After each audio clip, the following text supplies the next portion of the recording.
Sat and Nam Chapter 1. Beyond the ghostly wall, this story took place in ancient times, when our planet was virginal. Some call them Adam and Eve, others Romeo and Juliet, Tristan and Isolde, Shiva and Shakti, Vishnu and Lakshmi, Brahma and Saraswati. I call them Sat and Nam. And this is their story. In those days, people's minds were wild. They lived in caves and hunted mammoths. They had strong physiques and adorned their necks with necklaces of the predator's skulls and teeth. During the day, men hunted, and in the evenings, men and women sat by the fire in the cave and ate meat. The savages had no idea they were being observed. The cave wall was a force field. From their vantage point, it appeared to be a stone cave, but from another perspective, the stone wall was completely transparent. Non-interference was the main rule of the experiment. The savages occasionally spotted guards, but they quickly vanished like illusions. Who was hiding on the other side of the wall? The Lemurians were a high-tech race on the brink of extinction. They possessed a powerful intellect and communicated telepathically. But they had one significant drawback: a fragile body and a lack of physical strength. Rain or wind could easily destroy their bodies. The Lemurians were like translucent, ghostly silhouettes. Their main weapon was their mind. They responded to any threat by fleeing. And they lived secretly, shrouding their homes in a layer of illusion. The savages, on the other hand, possessed physical strength, but were stupid and undeveloped. The Lemurians observed the savages and meditated constantly. Perhaps this experiment would at least prove successful. If they were discovered, their creations could easily kill their creators. Without a new race, the Lemurians were doomed to extinction. The fragility of their bodies forced them to live in constant fear for their lives. A savage woman named Nam was the chieftain's daughter. She exuded a strength uncharacteristic of a woman and clear eyes. Every night, while the savages slept, she approached the wall and watched. She simply stared at the wall. It beckoned to her, like something mysterious and forbidden. Meanwhile, on the other side of the barrier, a Lemurian named Sat watched her while the other Lemurians meditated.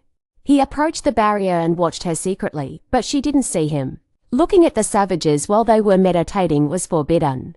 Sat had violated the dharma of pure contemplation. By observing alone, without the support of his brothers, he was taking a great risk, since the barrier was maintained by the shared intention of all the Lemurians.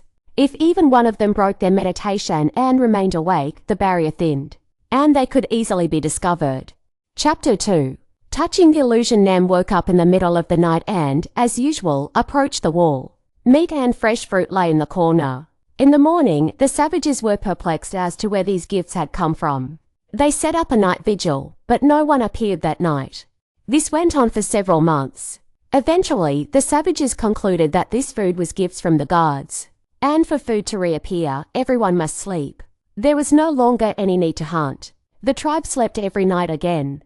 But Nam never slept. She only pretended to sleep. Now that the tribe was asleep, she could approach the wall without fear of being discovered. Each night, the barrier grew thinner, and first Nam began to see Sat's face, then his body. And then Sat learned to overcome the barrier at night, and during the day, the barrier was in place again. He meditated with the other Lemurians to maintain the barrier. But night was their time.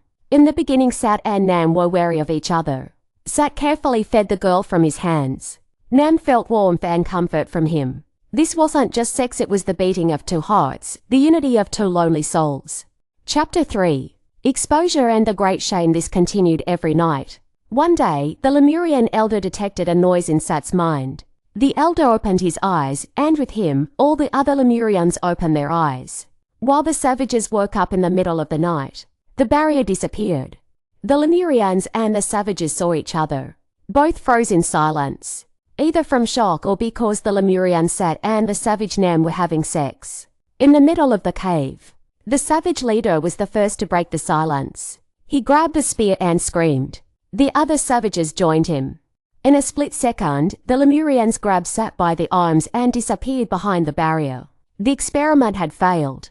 Now the savages were infected with a junk gene, the weak genetics of the Lemurians. And the entire human race was doomed to extinction, just like the Lemurians. The last hope had faded. Meanwhile, the savages believed Nam had brought the wrath of the gods upon them and decided she was cursed. They banished her to the primeval forest. Chapter 4. Exodus of the gods. End of Lemuria. Nam sits in a tree in the night forest and sees the cave of the gods illuminated by an unprecedented, even golden glow. Inside the barrier, all the Lemurians, including Sat, sit in a circle in the lotus position. They understand that their experiment on Earth is over. Their race has completed its cycle. They simultaneously take their last breath, close their eyes, and hold their breath. The force field fades forever. The next morning, the savages enter the barrier and see only empty high-tech devices and the frozen bodies of the gods transformed into perfect statues. The Lemurian race has been erased by its own will. Chapter 5. Dawn of Atlantis. Lonely and hungry, Nam wanders through a misty forest. She thinks she's completely alone in this cartoon, but suddenly she feels sick by the stream. She puts her hand to her stomach and hears an unusual heartbeat.